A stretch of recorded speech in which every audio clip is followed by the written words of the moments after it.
Meu Deus, te agradecemos pelo sangue de Jesus, no qual uma aliança foi firmada, no qual fomos resgatados, lavados, purificados, inseridos na sua família. Te agradecemos seu corpo partido por cada um de nós. E nesse momento, reconhecemos não apenas seu compromisso e aliança firmada conosco, mas também o nosso compromisso e aliança firmada com o Senhor. E fazemos isso com gratidão, bendizendo o teu nome. Oramos também que a tua palavra alcance não apenas nossa mente, mas nossos corações, que ela traga luz, que ela traga entendimento, que ela provoque fé, resposta e de fato seja mais uma vez um instrumento de Deus para trabalhar o nosso aperfeiçoamento e crescimento para a glória do Senhor mesmo. Nós oramos em nome de Jesus. Amém. Nós vamos passar para o Ministério da Palavra e eu estou, na verdade, iniciando hoje uma série de mensagens que, permitindo Deus, vamos continuar nos próximos domingos. Na verdade, eu vou dividir o assunto em 3 domingos. E o tema da nossa série é pecados da língua. Você tem 30 segundos para se arrepender de ter vindo, levantar e ir embora. Depois disso nós vamos trancar as portas, ninguém sai antes de terminar a reunião. E eu quero convidar você a abrir, por gentileza, sua Bíblia no livro do profeta Isaías, no capítulo 6. Livro do profeta Isaías, capítulo 6. E nós vamos ler do versículo 1 até o versículo 7. Eu vou ler na Nova Almeida atualizada. O texto diz assim: No ano da morte do rei Uzias eu vi o Senhor assentado sobre um alto e sublime trono, e as abas de suas vestes enchiam o templo. Serafins estavam por cima dele.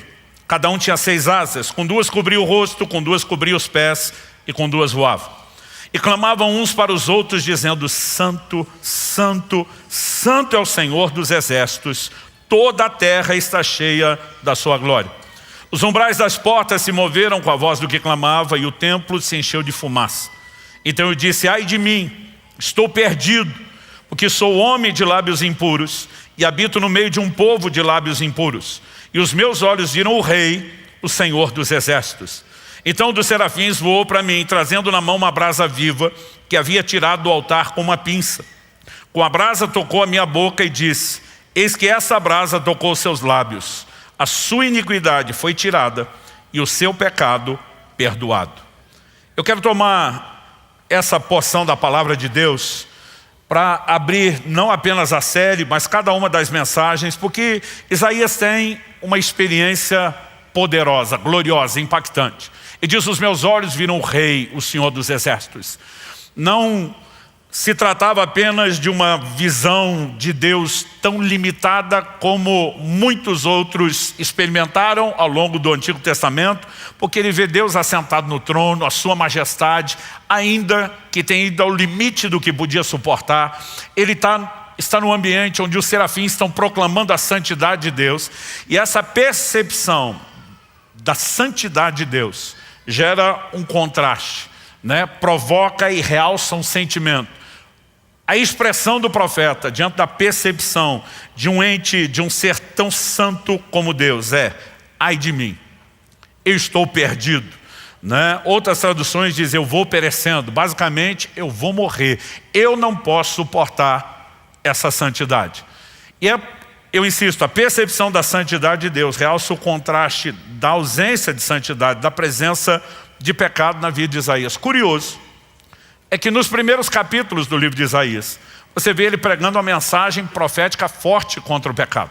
Já no capítulo 1, ele começa dizendo para a nação de Israel: o boi conhece seu dono, o jumento seu possuidor, mas Israel não me conhece.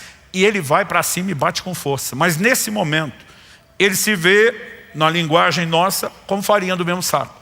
Ele diz: sou um homem de lábios impuros e habito no meio de um povo de impuros lábios. Ou seja, sou tão pecador quanto esse povo todo que eu venho chamando a atenção e repreendendo.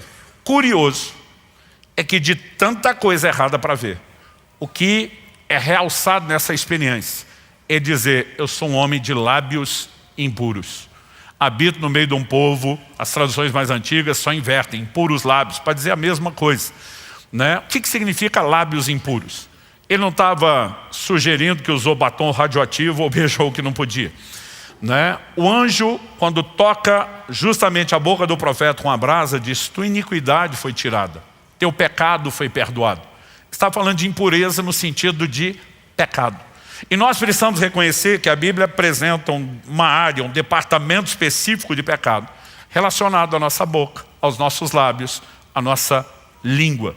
E Deus tem não apenas o desejo de expor o que ainda precisa ser trabalhado em nós, mas nos levar a um processo de santificação, de mudança, de transformação. O propósito dessa brasa não era apenas perdoar, remover a culpa de um pecado cometido, mas era santificar, era libertá-lo, era empoderá-lo para que houvesse mudança nessa área.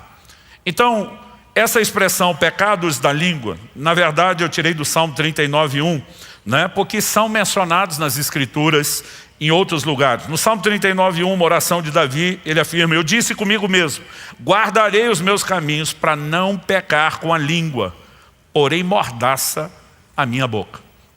Para não pecar com a língua. Provérbio de Salomão, Provérbios 10:19.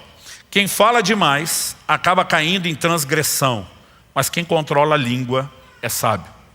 A gente sabe já pela sabedoria popular que falar muito não é coisa boa. Os antigos diziam: quem muito fala dá bom dia para cavalo, né? Mas não se trata apenas de falar o que não deveria. Aqui a Escritura está falando especificamente, né, de alguém que acaba caindo em transgressão. Ou seja, existem pecados que estão relacionados à língua, ao que falamos. E muitas vezes nós criamos uma espécie de psicologia de compensação na nossa cabeça para dizer: mas esses não são dos mais sérios, não são dos mais graves. E o que eu quero, ao separar 3 domingos para tratar disso, é te mostrar que isso é mais sério do que na verdade a gente tem percebido.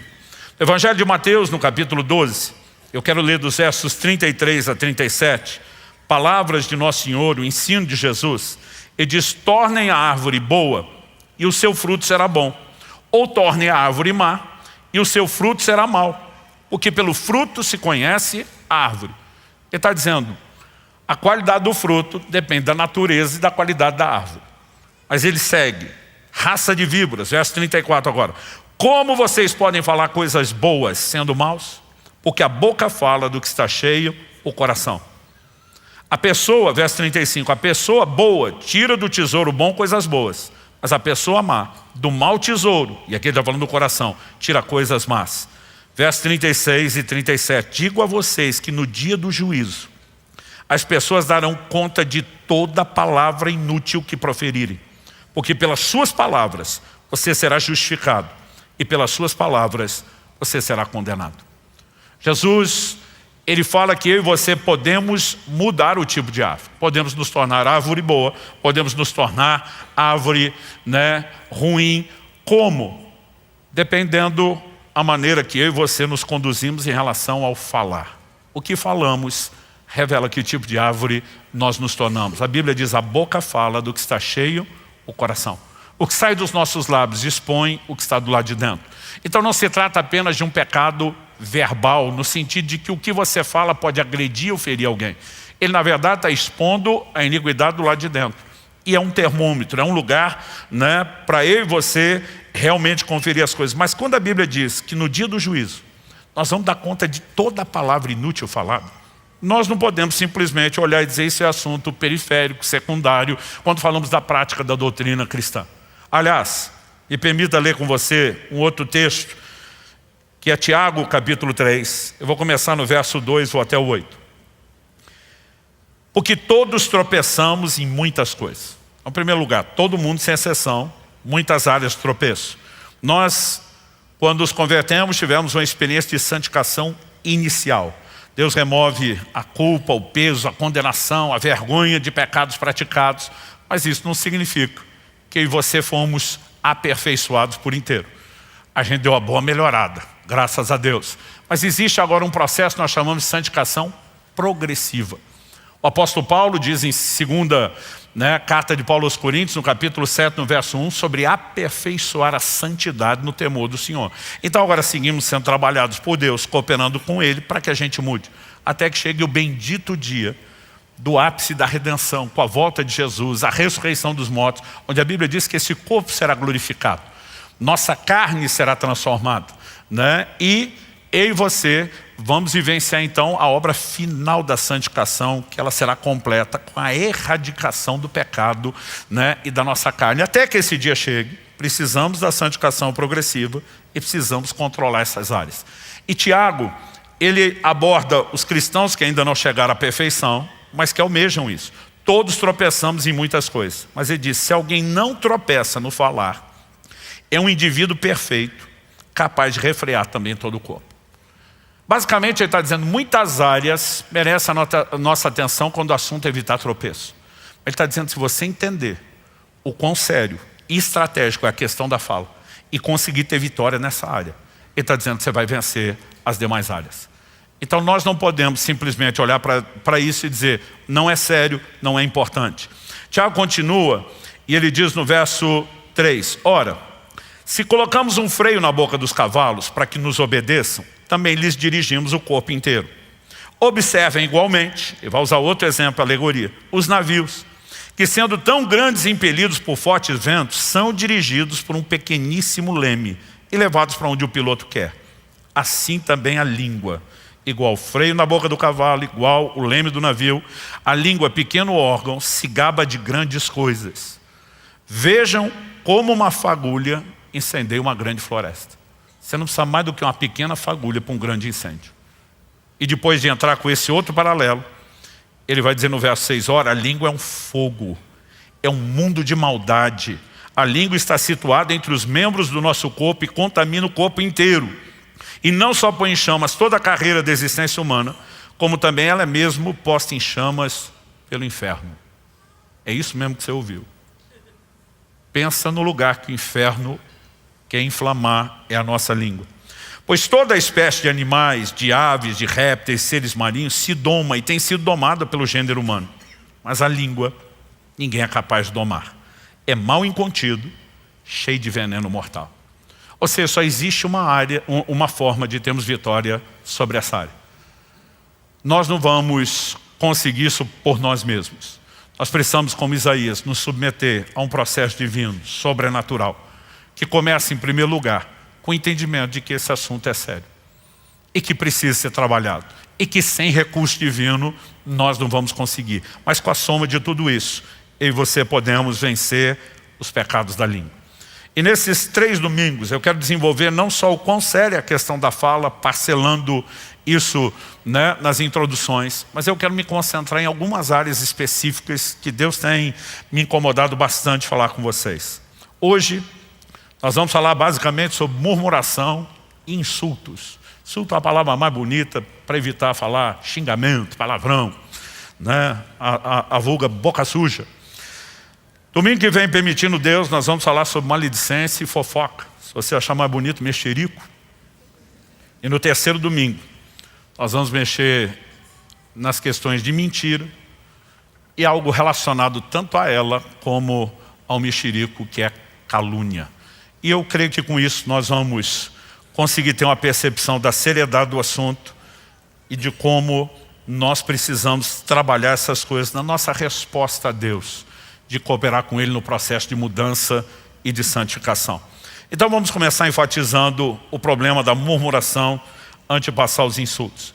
Em primeiro lugar, em primeira carta de Paulo aos Coríntios, no capítulo 10, versos 10 e 11, nós temos uma ordenança, né? Não murmureis. É um imperativo, né? Nos chama a uma ação de não fazer algo, mas é uma ordem bíblica, né? A tradução que eu estou usando, a Nova Almeida, diz, não fiquem murmurando, como alguns deles murmuraram. Alguns deles está falando dos israelitas do Antigo Testamento.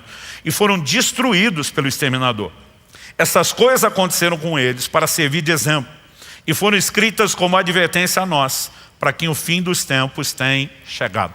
A palavra murmurar significa reclamar. Basicamente, ela não é necessariamente um ataque como um xingamento, não é necessariamente maledicência, não entra necessariamente no elemento fofoca, não entra na calúnia, na mentira, mas é reclamação. Agora, quando você olha para aquela geração que saiu do Egito, rumo à terra prometida, Talvez a queixa mais repetida de Deus seja bater em teclas como rebeldia e incredulidade. Mas o assunto que sempre vem à tona é a tal da murmuração. E o texto está dizendo, não murmurem como alguns deles fizeram e foram exterminados. E na sequência ele vai dizer, o que aconteceu com eles é para servir de exemplo e advertência para mim e para você. Aliás, para que a gente possa entender o quão séria é a ordem de não murmurar, eu gostaria que a gente fosse para esse texto de 1 Coríntios 10. Eu acabei de ler o verso 10 e 11, mas na verdade eu queria te apresentar um contexto maior, lendo versículos anteriores e os posteriores ao que nós lemos. No verso 1, o apóstolo Paulo, que está escrevendo à igreja de Corinto, na Grécia, eram gentios que se converteram, não eram judeus que viveram de acordo com as tradições da lei do Antigo Testamento, que tinham todo o conhecimento de quem eram os patriarcas, Abraão, Isaac, Jacó, por meio de quem as promessas de Deus foram sendo feitas e o plano de redenção vai sendo apresentado e revelado de forma progressiva. Mas ele mostra que esses gentios convertidos não podiam ignorar algumas informações que estão lá no Antigo Testamento. Ele diz assim, olha irmãos, não quero que vocês ignorem que os nossos pais estiveram todos sob a nuvem, todos passaram pelo mar e todos em Moisés foram batizados, tanto na nuvem como no mar. Todos eles comeram do mesmo alimento espiritual, beberam da mesma bebida espiritual, porque bebiam de uma pedra espiritual que os seguia e a pedra era Cristo. Mas Deus não se agradou da maioria deles. Eu quero dar ênfase a isso. Deus não se agradou da maioria deles, razão pela qual ficaram prostrados no deserto, ou seja, não entraram na terra prometida, não viveram o cumprimento das bênçãos, das promessas que Deus tinha feito para eles. E aí ele diz no verso 6, ora, essas coisas se tornaram exemplos para nós, a fim de que não cobicemos as coisas más como eles cobiçaram. Antes de falar do exemplo, antes de falar de evitar o tropeço, ele está dizendo, não ignore que nossos pais foram batizados tanto na nuvem como no mar. Beberam de uma pedra espiritual que os seguia, que era Cristo. Ele está fazendo alusão aos dois momentos onde Deus fez sair água da pedra e evidentemente ele não está dizendo que aquela pedra, que eram pedras distintas, onde em dois momentos específicos saiu água, que a pedra literalmente os acompanhava. Mas estava dizendo, quem fez sair água da pedra e os sustentou no deserto foi o próprio Senhor. Mas quando ele usa a expressão bebiam de Cristo, ele está fazendo todo um paralelo da experiência deles com a nossa experiência de conversão a Cristo. Foram batizados na nuvem e no ar, batismo no Espírito Santo e nas águas. Comeram do mesmo alimento espiritual. Qual alimento espiritual que está sendo mencionado? O maná. Que Jesus em Mateus 4,4, fazendo alusão ao texto que fala do maná em Deuteronômio 8,3, diz, nem só de pão viverá o homem, mas de toda a palavra que sai da boca de Deus. Ou seja, não foram apenas alcançados pelo Evangelho, foram alimentados pela palavra de Deus. Beberam da mesma bebida espiritual, que emana do próprio Senhor. Ou seja, está falando que todo mundo teve uma experiência de conversão. Como é que se deu a saída do Egito? A libertação deles acontece na celebração da primeira Páscoa. Quando o cordeiro da Páscoa está sendo imolado, o sangue aspergido, eles estavam anunciando profeticamente o que Cristo faria. Paulo vai escrever aos mesmos Coríntios e vai dizer que Cristo é o nosso cordeiro pascal. Ou seja, o sacrifício de Cristo está para nós, como a Páscoa estava para eles. Com a morte do cordeiro, com o seu sangue. Eu e você fomos arrancados de uma tirania onde éramos escravos no reino das trevas. Fomos trazidos para o reino da luz. Nos tornamos povo de Deus. Agora, é possível ter toda essa experiência. E ainda assim a Bíblia diz, Deus não se agradou da maioria deles e eles não chegaram onde deveriam. Porque na vida cristã não se trata apenas de começar bem, mas de ir até o fim, de viver tudo aquilo que Deus tem para nós. E há muitas armadilhas que precisam ser evitadas no caminho. Então, o texto está dizendo, isso tudo está registrado como exemplo para a gente não vacilar como eles vacilaram, para a gente não tropeçar como eles tropeçaram. E ele começa falando de um dos pecados, a fim de que não cobicemos coisas más como eles cobiçaram. Mas ele não para na cobiça. Verso 7. Vamos continuar a leitura. Não sejam idólatras como alguns deles foram. Conforme está escrito, o povo assentou-se para comer, beber e levantou-se para divertir. Está escrito em Êxodo 32:6. O momento onde nós temos o primeiro registro histórico de um carnaval. O povo faz o bezerro de ouro quando Moisés está demorando para descer do monte e começam as festas. E a Bíblia diz que o povo estava literalmente desenfreado, sem freio. Então a Bíblia está dizendo, não sejamos idólatras como eles. Ele continua no verso 8. Não pratiquemos imoralidade, como alguns deles o fizeram, e caíram mortos num só dia 23 mil. A referência agora é Números 25.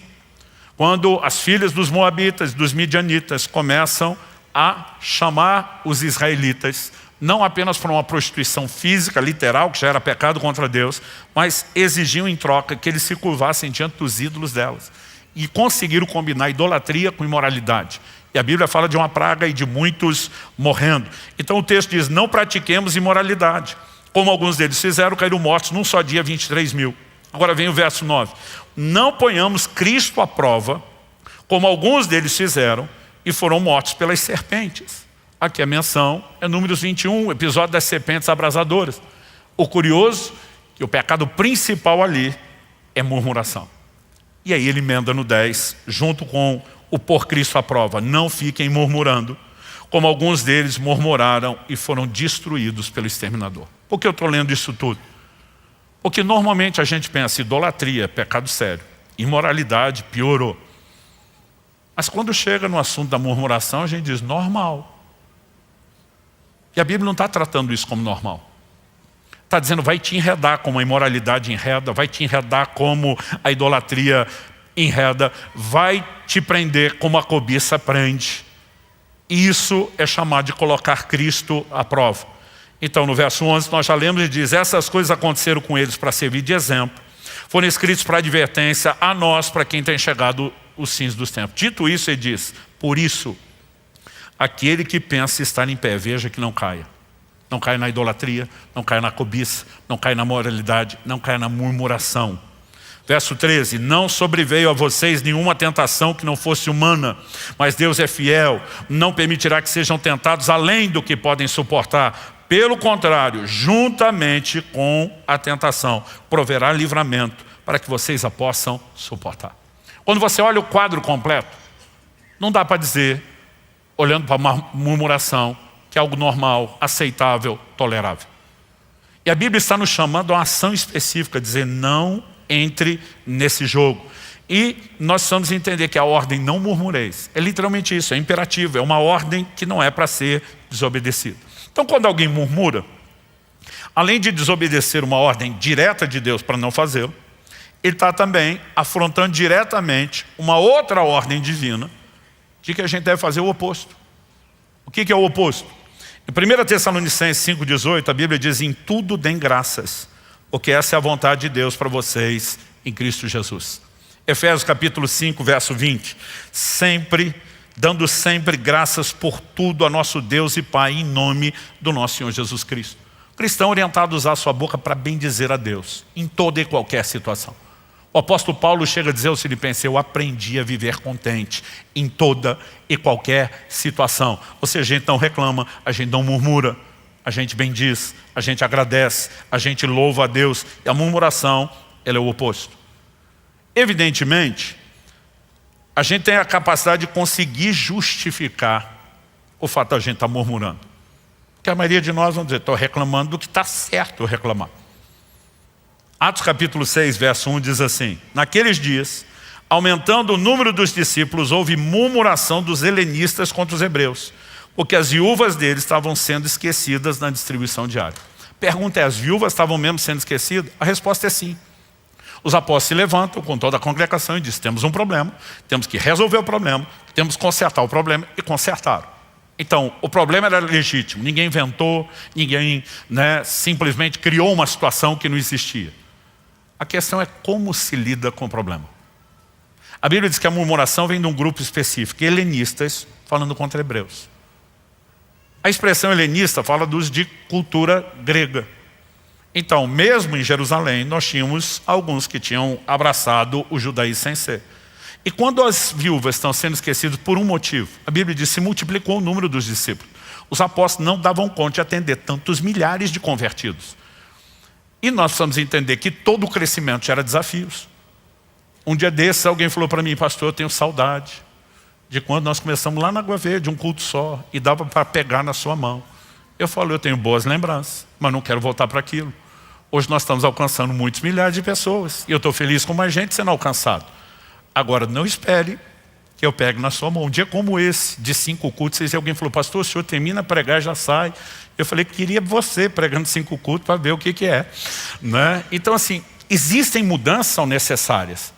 Mas se você não sabe muitas vezes como apresentar, você pode gerar certas insatisfações. Então de vez em quando você tem que estar explicando, programando. E os apóstolos vão fazer isso. Mas o povo está reclamando, não está olhando para o problema que foi gerado pelo crescimento, que é um bom motivo. Eles estão dizendo, se fosse as viúvas dos hebreus, estava sendo atendido. Porque o problema não é muita gente. O problema é que tem lá a Nata, a turma do departamento VIP, esses são atendidos, nós somos... E aí começa uma distorção de qual é o motivo do problema. Porque é a suposição da cabeça deles. Não é o que a Bíblia diz que era o problema. O problema era real. Mas a maneira como eles estão reclamando já começa a semear intriga, divisão, discórdia, e a coisa acaba indo para outro lado. Ou seja, a maioria de nós, quando está reclamando, a gente costuma pensar, estou no direito de fazer. E eu sempre digo às pessoas, existem formas corretas de fazer isso. Né? É você simplesmente dirigir aos líderes, olha, nós temos um problema, não sei se vocês estão vendo da mesma forma, quais são as possíveis soluções? É bem mais fácil do que só ficar presumindo e falando. Não importa se estão falando da igreja, estamos falando dentro da sua família, do seu trabalho, em qualquer lugar. Agora, nós também podemos, às vezes, estar fazendo a coisa certa do jeito errado. 1 de Pedro, capítulo 4, verso 9. Sejam mutuamente hospitaleiros. A hospitalidade é largamente trabalhada na Bíblia. Mas ele diz sem murmuração. Hospitalidade é coisa boa. Mas a gente pode fazer reclamando. Tudo bem eu receber os irmãos em casa, mas eles precisam ser tão sem noção. Tudo bem eu cozinhar para esse povo, mas precisa comer como se fosse uma nuvem de gafanhoto. Tudo bem abrir minha casa, receber a célula, mas esses pais não podiam ensinar melhor os filhos a não ficar quebrando as coisas dos outros. E aí nós começamos a fazer a coisa certa do jeito errado. E a Bíblia está dizendo, se vai ser hospitaleiro, sem murmuração. Não estraga a coisa boa que você fez, reclamando de tudo aquilo que você está fazendo, ainda que seja algo bom. Quem está arrependido de ter vindo? Não, estou brincando, vamos continuar. Em Êxodo, no capítulo 16, a gente tem um retrato de Deus falando do comportamento do povo, que mostra que murmurar contra pessoas, reclamar até mesmo das circunstâncias, não necessariamente dirigindo a alguém, é murmurar contra Deus. Pelo menos a perspectiva que Deus tem do seu povo, que deveria entender o cuidado do governo dele em toda e qualquer situação. Êxodo 16, de 6 a 8 diz, então Moisés e Arão disseram a todos os filhos de Israel, hoje à tarde vocês saberão que foi o Senhor quem os tirou da terra do Egito. E pela manhã vocês verão a glória do Senhor, porque Ele ouviu as murmurações de vocês contra o Senhor. Pois quem somos nós para que vocês fiquem murmurando contra nós? Ele disse, vocês acham que estão falando da gente. Mas nós estamos aqui como enviado dele, falando as palavras dele, fazendo as coisas que ele mandou. Então não é contra a gente, vocês estão murmurando. Moisés continuou. Isso acontecerá quando o Senhor à tarde lhes der carne para comer e pela manhã pão à vontade. É o momento onde você tem o surgimento do maná na história bíblica. Porque o Senhor ouviu as murmurações com que vocês se queixam contra Ele. Ele repete, pois quem somos nós? Vocês não estão murmurando contra nós, mas contra o Senhor. Quando o filho está reclamando dos pais, quando marido e mulher estão queixando um do outro, quando o empregado está reclamando de patrão, normalmente nós achamos que estamos murmurando só contra pessoas.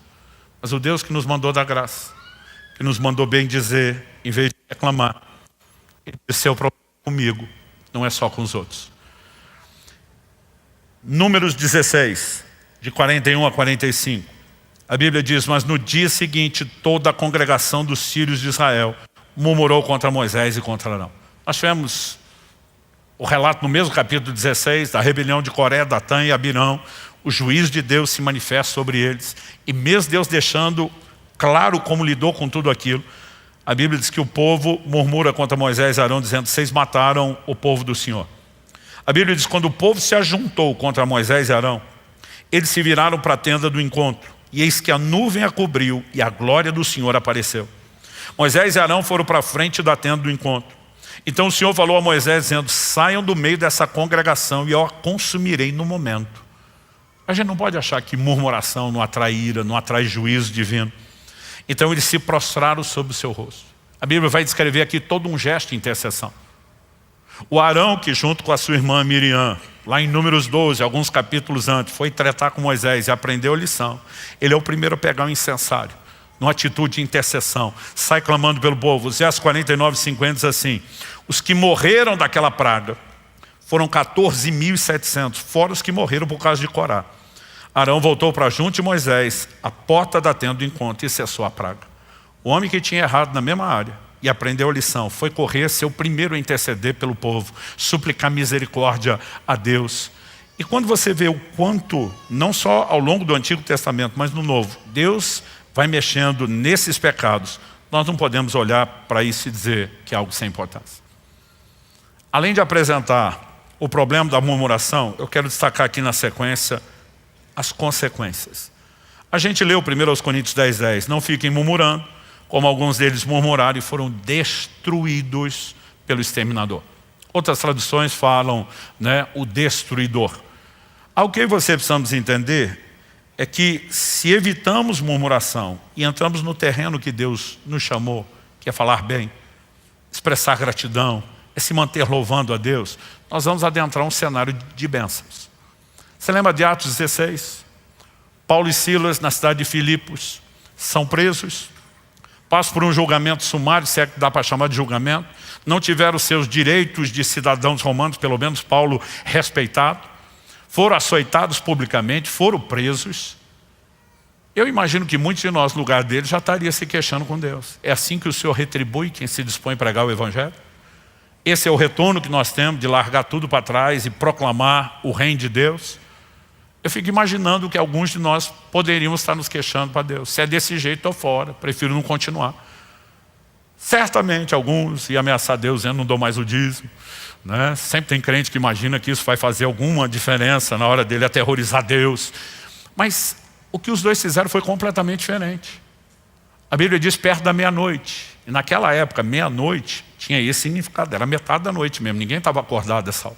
Se dormia cedo, porque escurecia cedo, se levantava cedo, ainda escuro. A Bíblia diz lá pela meia-noite, Paulo e Silas não dormem, não deixam ninguém dormir. A Bíblia diz que os dois oravam e cantavam louvores. E quando eles estão naquele ambiente de adoração, a Bíblia diz que um terremoto chacoalhou aquela prisão. Nesse ambiente de adoração, nós sempre veremos intervenções divinas. Eu lembro quando ainda era adolescente, tinha um livro que era o best-seller no meio dos cristãos na época, chamava O Louvor que Liberta. Ele destacava casos como o de Josafá, segundo Crônicas 20, vai para uma guerra que é impossível ele vencer. Vai debaixo de palavra de Deus, confiando em Deus. Em vez de botar o exército armado à frente, ele bota um coro de levitas, proclamando: o Senhor é bom, sua bondade dura para sempre. E o povo junto, louvando e adorando. Deus disse, nessa batalha vocês não vão lutar. E não fizeram nada. E Deus disse para eles, fiquem parados, vejam o livramento do Senhor. E eles vão só louvando. Ninguém precisou usar arma. Confusão no arraial do inimigo. Deus simplesmente resolveu o problema. Quando eu e você aprendemos a bem dizer, nós vamos ver terremotos, nós vamos ver circunstâncias mudadas, nós vamos ver porta de cadeia, de prisão, de tentado nos colocar aberta, porque há uma ação de Deus. Agora, quando alguém murmura, além de não ter a bênção da intervenção, o que ele vai viver é o oposto. Pereceram, foram destruídos pelo exterminador. Quando a Bíblia diz, não deis lugar ao diabo, lá em Efésios 4, não está dizendo que um crente pode acordar de manhã, tomado por um momento de sanidade, preencher um formulário, vem por meio desse, autorizar o miserável do Satanás a fazer uma devassa na minha vida. O que significa dar lugar ao diabo? Quando quebramos princípios, e normalmente isso acontece pecando, nós quebramos certas barreiras de proteção. E aí, além de não ter a boa intervenção de Deus, nós nos expomos às péssimas ações malignas que possa ter lugar contra a minha e a sua vida. Então, eu nunca conheci, vou completar esse ano 32 anos de pastorado, nunca conheci um crente que murmurasse, que andasse na plenitude da bênção de Deus. Normalmente, é o tipo de gente que você olha e fala, morreu no deserto, nunca chegou em Canaã, não vive o melhor de Deus. É impossível ele viver a plenitude das bênçãos e está sempre se expondo, a enormes revés desnecessários. Você olha e fala, cara, está exposto à ação do reino espiritual, infelizmente não o de Deus. Então, se o louvor traz intervenção divina, a murmuração nos leva no caminho oposto e nos rouba bênçãos. Então deixa eu apresentar o episódio de Números 14. Eu li antes Números 16. Números 14 é quando eles chegam no limiar da terra prometida. Depois de séculos de promessa, finalmente eles estão diante da terra, é hora de entrar. Mas 12 espias foram enviados, um representante de cada tribo de Israel. Desses 12, 10 voltam com um relatório ruim. Diz, a terra até é boa, mas tem gigante, não é para nós. Deus está de brincadeira, botou o doce na boca da criança para tirar. E eles desanimam o coração do povo. 2 deles, Josué e Caleb, ficam firmes, mas os 10 derreteram o coração do povo. Preste atenção, a Bíblia diz que a fé vem por ouvir, e ouvir a coisa certa, a palavra de Deus. Mas deixa eu te dizer algo, a incredulidade também vem por ouvir. Mas normalmente é aquilo que é errado, aquilo que é contrário à palavra de Deus. Então cuidado quem que você costuma dar ouvidos, porque isso pode afetar completamente seu destino. A Bíblia diz, Números 14, 26 e 27, depois o Senhor disse a Moisés e a Arão, até quando vou aguentar essa má congregação que murmura contra mim? Tenho ouvido as murmurações que os filhos de Israel proferem contra mim. Não, nós estamos falando da terra. A terra que Deus prometeu, a terra que Deus não vai dar para a gente. É lógico que eles estão falando contra o Senhor. Diga-lhes, tão certo como eu vivo, diz o Senhor, vou tratar vocês de acordo com o que falaram aos meus ouvidos. Esse é o momento que Deus vai falar para aquela geração que Ele tirou do Egito. Ele diz, todo mundo à minha volta, no limiar, na divisa da terra. Era entrar e possuir. Deus diz, volta para o deserto de onde vocês vieram. Para cada um dos 40 dias que os espias ficaram olhando a terra, para cada dia 1 ano. 40 anos vocês vão perambular no deserto, até que essa geração inteira morra sem entrar na terra prometida. Os filhos de vocês vão entrar, vocês não vão. Hebreus 3,19 simplifica isso e diz, vemos que não puderam entrar por causa da incredulidade. É isso que a Bíblia chama de murmuração. Porque em vez dela se apoiar na palavra de Deus e lutar por um posicionamento de fé pelo que Deus falou, é sempre uma reclamação. Ele não vai fazer o que falou, ele não estava levando a sério, ele não tem o poder de fazer isso. E aí o que eu e você precisamos entender, que o que nós vamos experimentar na nossa caminhada não é só a vontade de Deus porque Ele quer. Quando Deus nos faz promessas, e Ele diz para o povo, eu vou levar vocês à terra prometida, Ele sinalizou a vontade, era a intenção dele. Mas quando não existe correspondência, Deus não pode terminar o processo. Você vai ver algumas vezes Jesus dizendo às pessoas, seja feito conforme a sua fé. Ele não estava dizendo o meu poder, a minha vontade. É lógico que o poder e a vontade dele serão acionados pela fé, mas ele está dizendo o que determina o que você vai experimentar, o que você crê. Aí Deus diz, vocês só murmuram e reclamam, eu vou dar a vocês exatamente o que vocês estão falando. Então vocês vão viver exatamente o que passaram a murmurar. Não conheço um crente que vive de murmuração e reclamação, que não viva debaixo dessa sentença, e ele experimenta exatamente aquilo que ele vive murmurando e reclamando. Nós precisamos entender isso. Salmo 106, fazendo uma releitura de Números 14, versos 24 a 27, Salmo 106 diz, também desprezaram a terra aprazível, está falando da terra prometida, não deram crédito à palavra de Deus, pelo contrário, murmuraram em suas tendas e não ouviram a voz do Senhor. Então lhe jurou de mão erguida que os havia de arrasar no deserto e também espalharia entre as nações sua descendência e os dispersaria por outras terras. Eu digo, vou dar exatamente a vocês o que vocês estão falando. As consequências da murmuração não são apenas as circunstâncias ruins. Ela afeta a essência do propósito que Deus tem para mim e para você, seus filhos, povo dele. Filipenses capítulo 2, 14 e 15. Façam tudo sem murmurações nem discussões. Para que? Agora vem indicativo de propósito.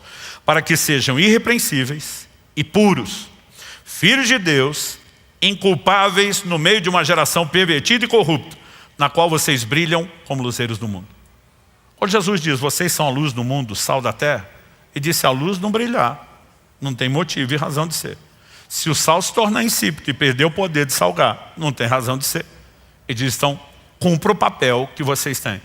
Se você temos que ser luz e brilharmos no meio de uma geração pervertida, corrompida, nós precisamos entender que a murmuração nos tira desse lugar. Com murmuração nós não seremos irrepreensíveis, com murmuração nós não seremos puros, com murmuração nós não seremos inculpáveis e nem representaremos a natureza do Pai carregamos para ser chamados de filhos de Deus. Pausa dramática para você pensar. Nós não podemos olhar para isso e dizer, é uma coisa qualquer. Então, quando a gente pensa nessas consequências associadas a todas as ordenanças de Deus, não dá para dizer que não é sério. Não dá para tratar de outra forma que não seja pecado. E pecado só se trata de uma forma: arrependimento, e se busca de Deus não apenas perdão, mas santificação. E ainda tem brasa no altar, a minha e a sua disposição, para tocar as nossas vidas. Você pode dizer amém? Mas me permita terminar falando agora da questão dos insultos. Em Efésios, no capítulo 4, no verso 29, a Bíblia diz: não saia da boca de vocês nenhuma. Se puder, repita comigo: nenhuma. Ou seja, nem uma sequer. Nenhuma palavra suja, mas unicamente a que for boa para a edificação, conforme a necessidade, e assim transmita graça aos que ouvem. Efésios 4, 29. As traduções mais antigas, as mais clássicas, chamadas tradução por literalidade não equivalentes, elas usam a expressão: não sai da vossa boca nenhuma palavra torpe. A palavra ali traduzida torpe, na minha versão suja, no original grego, de acordo com os léxicos, é a palavra sapros. Significa apodrecido, podre, corrompido por alguém não mais próprio para o uso, gasto, de qualidade pobre, ruim, impróprio para o uso, sem valor. É isso que não deve sair da minha e da sua boca. Não é apenas um insulto, não é apenas um palavrão, não é apenas um instigamento, é tudo aquilo que não edifica. E diz: saia unicamente a que for boa para edificação. Vai edificar a vida de quem está ouvindo? O que eu vou falar vai gerar fé ou vai gerar desânimo? Vai inspirar ou vai derrubar a pessoa? Vai encorajar ou vai desanimar? Né? Então, nós precisamos entender, a Bíblia diz: conforme a necessidade, e assim transmita graça aos que ouvem. Se não vai comunicar graça, não deveria ser falado. Isso vai envolver todas as coisas, inclusive aquilo que eu e você, quando falamos de palavra suja, precisamos ter em mente, que é o tipo de palavreado que usamos. Em Efésios, na mesma carta de Paulo aos Efésios, na sequência, no capítulo 5, eu quero ler dos versos 3 a 5. A orientação bíblica é clara sobre qual é a linguagem que convém aos santos, ao povo de Deus. E diz assim: que a imoralidade sexual e toda impureza ou avareza não sejam nem sequer mencionadas entre vocês, como convém a santos. Ele não está falando de praticar imoralidade, impureza ou avareza. Ele está falando de falar coisas relacionadas à imoralidade, impureza e avareza. Isso significa que nós já temos a resposta a uma pergunta. Na vida de alguém que se converteu e encontrou a Cristo, as mesmas piadas sujas de antigamente deveriam estar sendo contadas? A resposta é não. O mesmo linguajar de baixo calão que muitos de nós crescemos falando com a maior naturalidade deveria estar sendo falado, não convém a santos. Isso tinha a ver com o velho homem, mas não com o novo homem. Vamos continuar a leitura.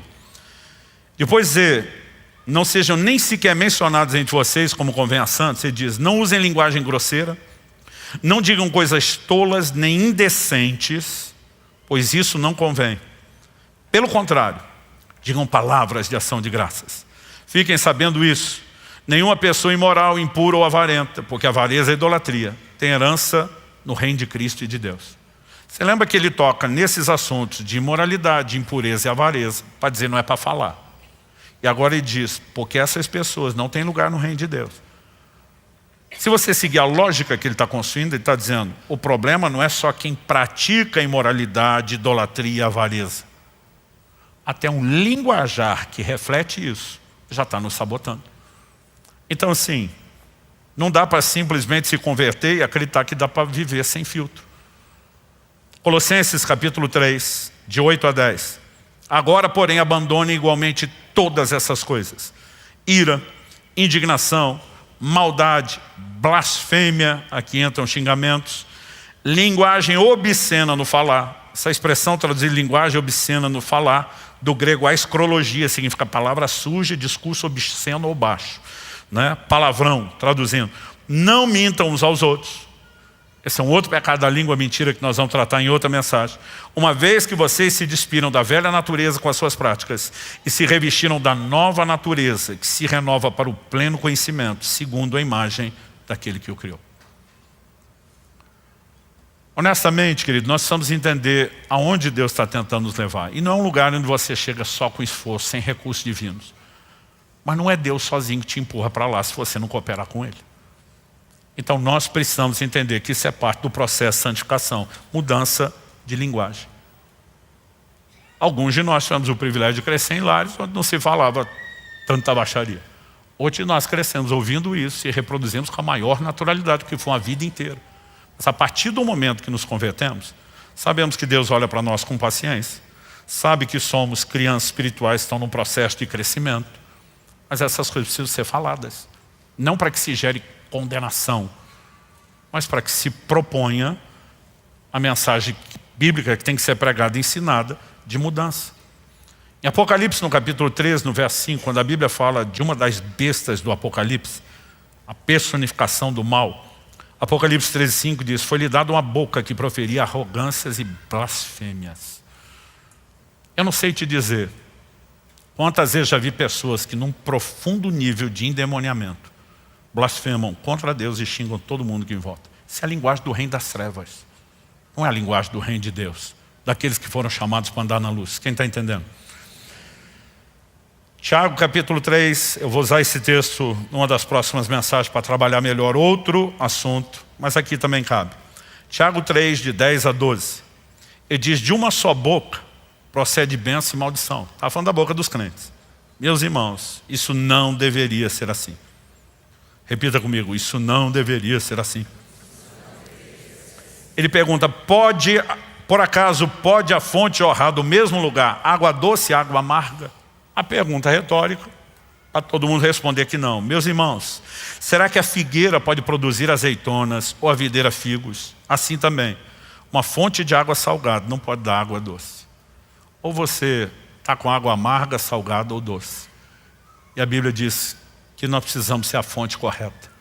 Uma fonte que não só não fala o que é errado, mas fala aquilo que é correto. Quem está entendendo, diga amém. Então, a semelhança de Isaías, nós precisamos entender. Estamos falando de áreas que são pecado, que atrapalham o nosso relacionamento com Deus.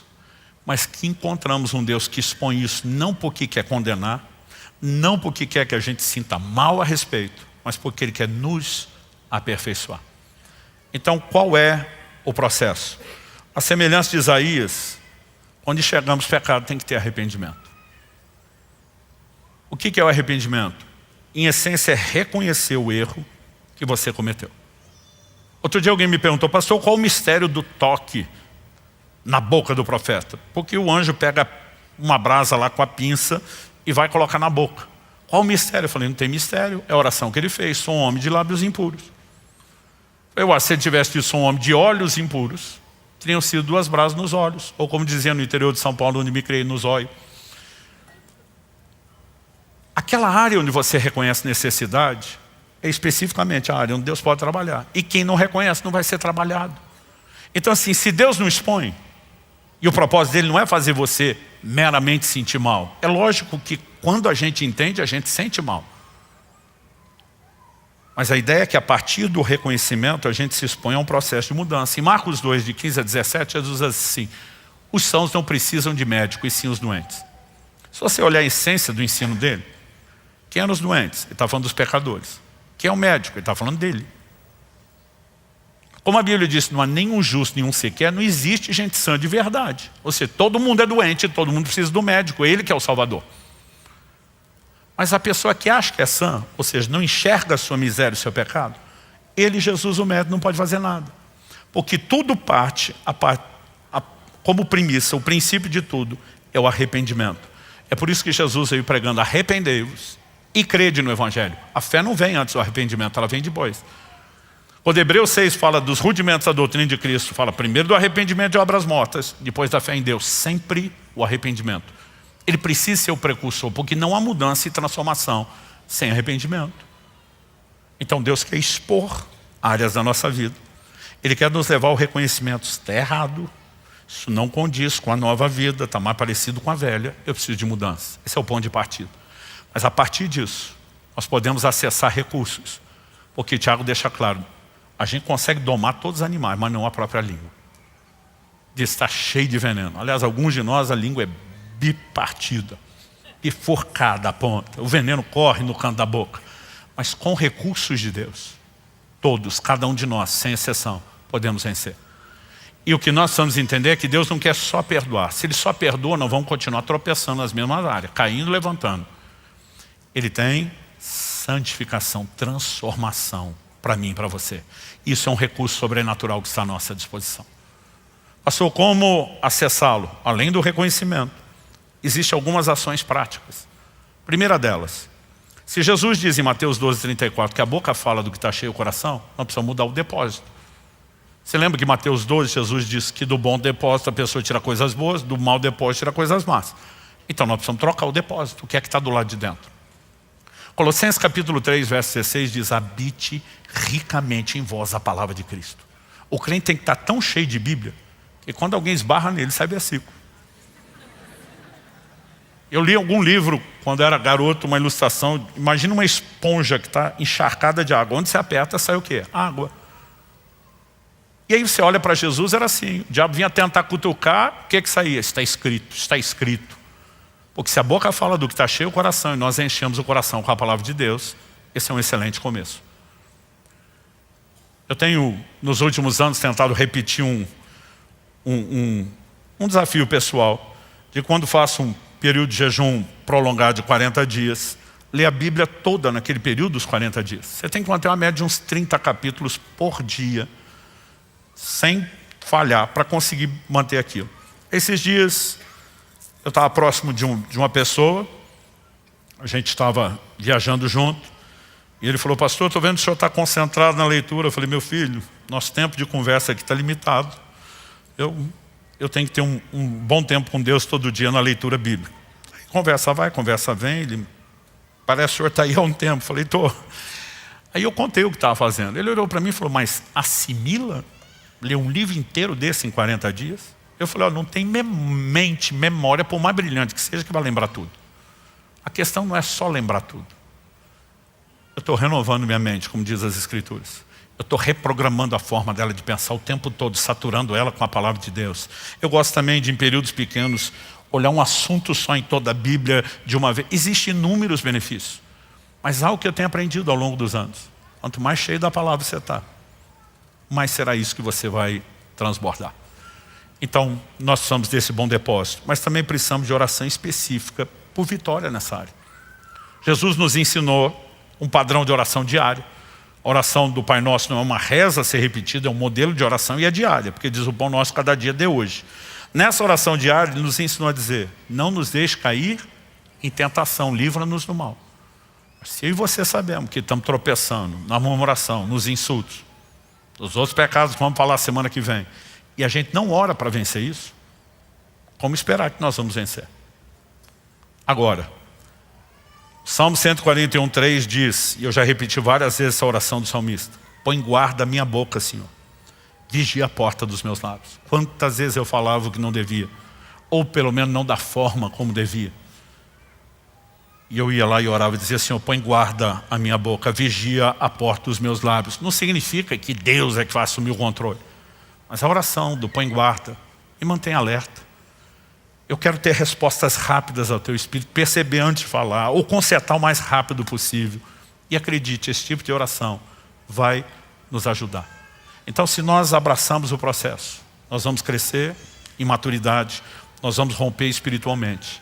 Isso vai fazer toda a diferença. Você recebe essa palavra? Vamos ficar em pé. Eu gostaria que nós orássemos.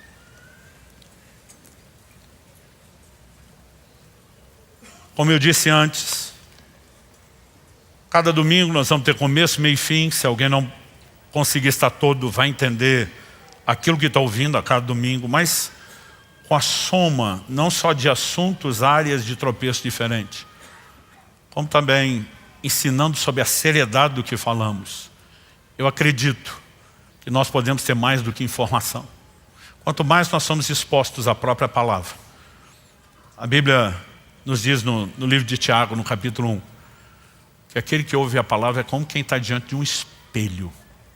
Ela tanto expõe a realidade do que nós somos em Cristo, como também expõe aquilo que precisa ser mudado em nós.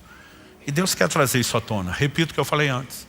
Não para que ninguém saia debaixo de culpa ou condenação, mas estimulado, encorajado sobrenaturalmente a mudar, a viver a transformação. E Deus tem transformação para cada área das nossas vidas. E se vimos que isso é tão sério como apresentamos, não dá para simplesmente ignorar e dizer, a gente não precisa tocar nisso. Que Deus gerou no meu coração, orando, esse tempo de oração, intercessão, né, em favor da igreja. Sábado que vem eu estou terminando um desses períodos de jejum. Honestamente eu estava esperando assim, vim com aquela série de mensagens de avivamento, vamos incendiar todo mundo. E o Senhor diz, ajuda eles num ponto crítico. Eu tenho sido muito trabalhado ao longo dos anos por Deus nessas áreas e ainda estou sendo. E de repente Deus começou a me gerar uma consciência do quão estratégica é essa área. Deus, quando enche alguém do Espírito Santo, uma das primeiras coisas que Ele quer controlar, fala. Desde o Antigo Testamento a profecia é: derramarei do meu Espírito sobre toda a carne e profetizarão. A Bíblia diz que todos foram cheios do Espírito, começaram a falar em línguas. Ao longo de toda a Escritura, ser cheio e falar mostra que Deus quer assumir o controle dessa área. Mas o diabo também, porque a Bíblia diz que a língua é inflamada pelo inferno. Pensa no ponto estratégico da nossa vida, que os dois reinos, de Deus e das trevas, estão lutando. E tudo que Deus está pedindo é: pare de se expor ao reino das trevas e deixe assumir o controle. Eu não estou dizendo que só ter experiência de falar em língua resolveu o seu problema da língua. Na igreja seria uma maravilha. Mas significa que continuamente nós temos que nos render ao controle dele e aprender a usar um estilo de linguagem dele. E a boca do crente foi feita para abençoar, não para amaldiçoar, não para murmurar, não para reclamar, não para xingar, não para mentir, não para falar mal dos outros, não para fofocar. Se alguém falou, não pastor, a gente já não chama mais de fofoca, são atualizações. Falei, enquanto você estiver dando desculpa, não tem transformação. Mas Deus tem algo mais para mim e para você. Pai, eu oro por cada um dos meus irmãos e irmãs, começando por mim mesmo. Nós nos expomos ao Senhor. A ação do Teu Espírito nesse ambiente, a palavra exposta. E nós não queremos sair desse lugar só com informação a ser digerida e processada. Sabemos a importância de seguir meditando naquilo que ouvimos. Mas muito mais do que processar apenas no nível humano, racional. Deus, nós oramos por entendimento espiritual, pela aplicação prática do Teu Espírito. Nós oramos por aquele algo mais, pelo toque dos céus, que nos leva a uma consciência como a que houve em Isaías, de reconhecer que há pecados na nossa língua, que os nossos lábios precisam não só de perdão, mas de santificação. Nós oramos que possamos vencer nessa área. Uma área, ó Deus, tão estratégica, tão fundamental, a ponto de Tiago ter dito que quem não tropeça nessa área será varão perfeito, não vai tropeçar nas demais. Nós queremos ser estratégicos nesse processo de santificação e nessas semanas concentrar força, dando atenção e resposta à Tua palavra. Nós oramos por cada um, suplicando graça e favor dos céus, para que haja crescimento, para que haja rompimento espiritual, em nome de Jesus. Se você crê, concorde, diga amém.